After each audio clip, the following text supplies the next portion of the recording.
საუკეთესო გზამკვლევის საქართველოს და ამ ქვეყნის საგანძურის აღმოსაჩენად ერთ კვირაში. ამ სათაურით საქართველოს ბუნების, ტურისტული ადგილების, ეროვნული კერძების და ტრადიციული ღვინის შესახებ სტატია. ფრანგულმა ვოგმა გამოაქვეყნა და მკითხველებს კახეთის, თბილისისა და ბათუმის ღირსშესანიშნაობებზე უმამბო.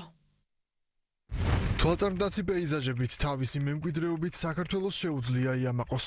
ეს არის მდიდარი სამზარეულოსა და ღვინის ქვეყანა, რომელიც ღვინის სამყაროს აკვნად ითვლება 8000 წლოვანი ისტორიით.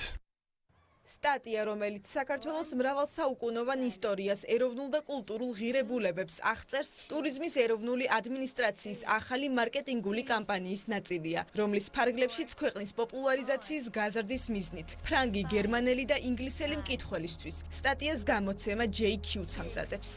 მოგზაურები, როდესაც გეგმავენ მოგზაურობას, კვლევას, ასე ვთქვათ, ატარებენ იმისთვის, რომ ახალი ადგილი შეარჩიონ და ძალიან მნიშვნელოვანია ამ დროს, რომ შესაბამის პლატფორმებზე, შესაბამის საიმიჯო რეპუტაბელურ მედიაში საქართველოს პოზიციონირებული იყოს თავისი პროდუქტებით.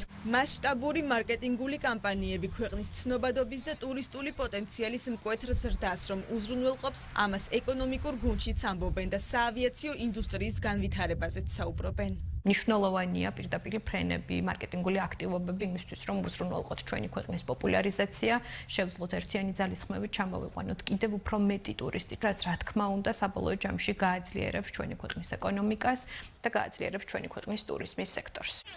იმის გათვალისწინებით, რომ მიმდინარე წლის პირველ კვარტალში საქართველოს ტურისტთა რეკორდულ რაოდენობას უმასპინძლა, კერძო სექტორს იმის თქმის საშუალებას აძლევს, რომ ზაფხულის სეზონის სასტუმროებისთვის კიდევ უფრო დატვირთული იქნება.